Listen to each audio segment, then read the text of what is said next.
ไปก็หลังจ้ะเอากระดาษอันกระดาษสั้นกระดาษเสียไหมแล้วได้ซื้อไว้ไหมเอาเจ้าหน้าไปเอาไปไหน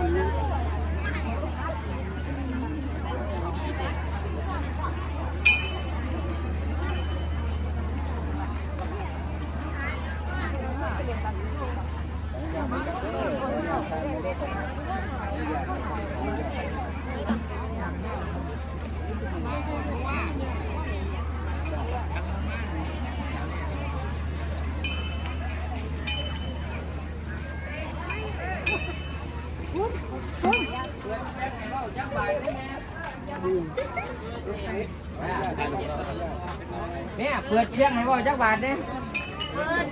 เปิดเชียงปุ๊บเสีย3,000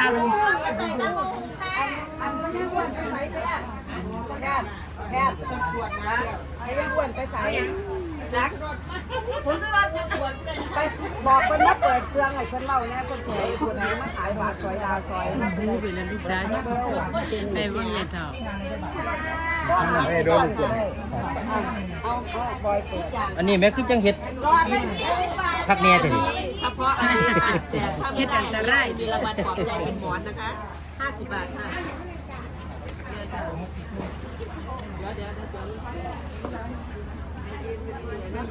ไปถ้าได้เข่าไปเพราะถ้าได้เข่าต้น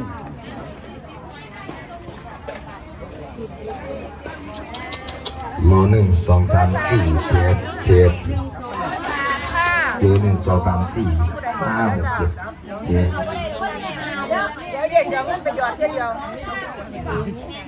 มันเงียบมันเหงาจนน้อยเล่นเ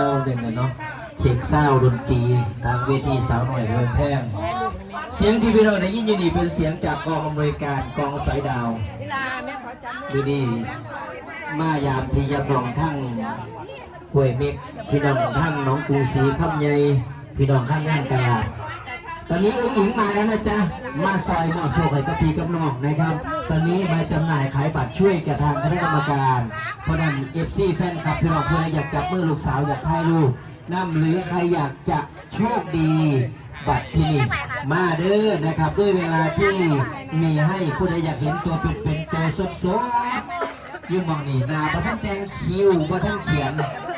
มาหาพี่หาน้องครับมอบโชคให้กับพี่น้องทางนี้อ่ะตั้งแถวเลยบัตรที่นี่หุ่มไปผู้ใดทายเล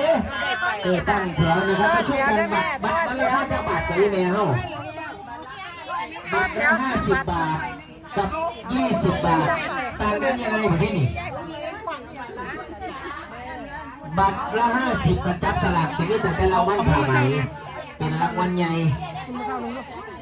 นี่ใหญ่อยู่แล้วเนาะเป็นรางวัลปลอบใจหรือบัตรราคา20 บาทก็รางวัลทั่วไปเพราะฉะนั้นมัดทุ่มมัดถล่มทลายให้เหมือนเอาต่อแถวได้เมียผู้ใหญ่ไม่ผู้ใหญ่เขามาทั้งพี่วันที่นี่จัดคิวจัดแถวให้กับพี่กับน้องเขาสันเดอร์เสด็จตุ่มห้อมกันเฮ็ดบุญเฮ็ดท่านน้ำกันนะครับทุกฉลากมีรางวัลใหญ่หลากเขาสิได้เหมือนไม่ยิงมาบอกไม่จะบาดในตลกพอคือบอกว่าใครเป็นบันได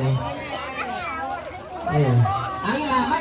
มาขายบัตรผ่าไหมพันในพันบัตรราคา50 บาทท่านนี้นี่บัตรราคายับมาทั้งนี้ลูกยับมาทั้งนี้บัตรราคา50 บาทคือทั้งนี้จะได้รางวัลเป็นผ้าไหมนะครับหรือรางวัลปลอบใจก็คือถ้าไม่ได้รางวัลใหญ่ๆเราก็ได้หมอนยุ่งมองดีนะจ๊ะเอาต่อแถวเมียผู้ใหญ่เขาไม่ยิ้มแท้เขามาต่อมาอำนวยความสะดวกให้กับพี่กับน้องสันเจ้าจังใส่แล้วพี่น้องมาตุ่มมาห้อมกันดีพี่น้องพวกเลยพี่น้องท่านกาสินเขาขอบคุณพี่น้องสุขุมสุขวัดเด้อมาสำหรับท่านหมดเวลานะครับอีกเวลา3 ทุ่มเวลาจังสีหัดย่างเดือนถ้าพี่บ้านน้องมันสิ้นจนต่อสักแก่มือถือเป็นมือที่2ของทีมงาน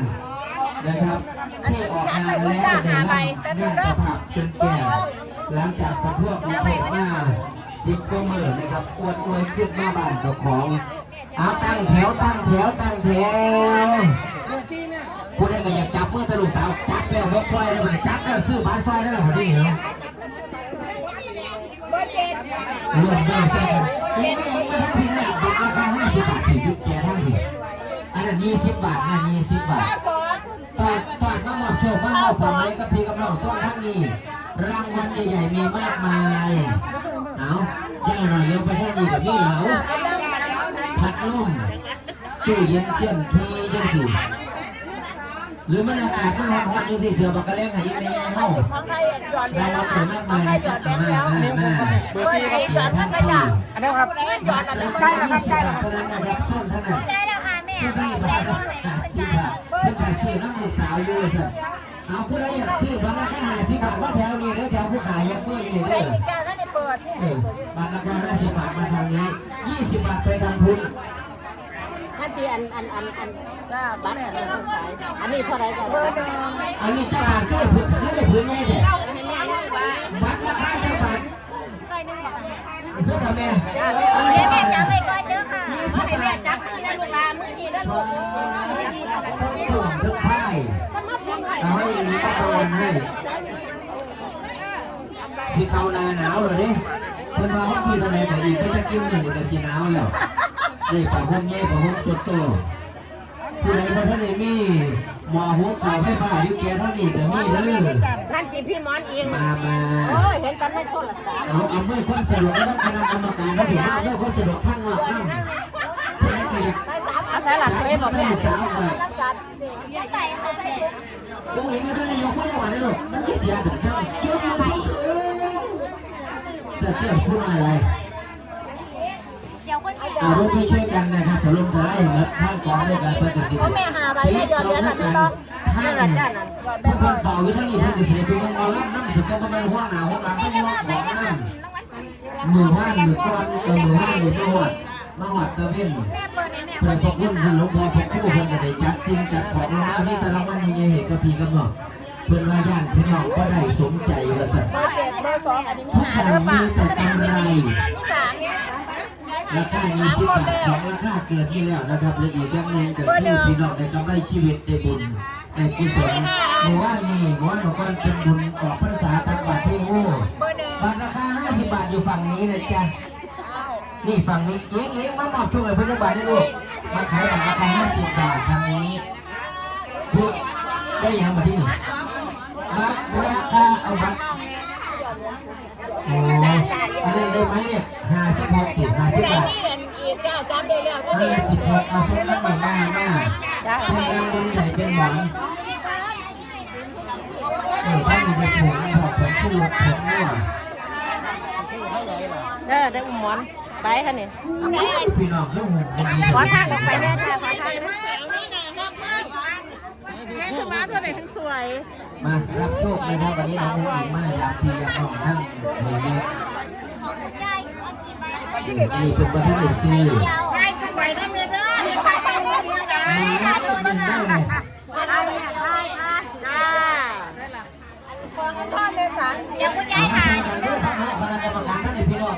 หลายประเทศนี่ยิงยางเด้อประเทศนี้เอา ว่าไปถึงของคุณยายเก่ง มาเก็บรางวัลซอยกันมาให้พี่ให้น้องรับโชคไปประเทศนี้เอาเข้ามาช่วยกันซอยกันประเทศนี้ใกล้สิวัดแล้วพี่น้องขอแล้วขอแล้ว ใบเดียวก็ว่าผู้นั้นน่า30ขอแล้วมาเกยทั้งพี่น้องเป็นรางวัลใหญ่นะจ๊ะนี่จะได้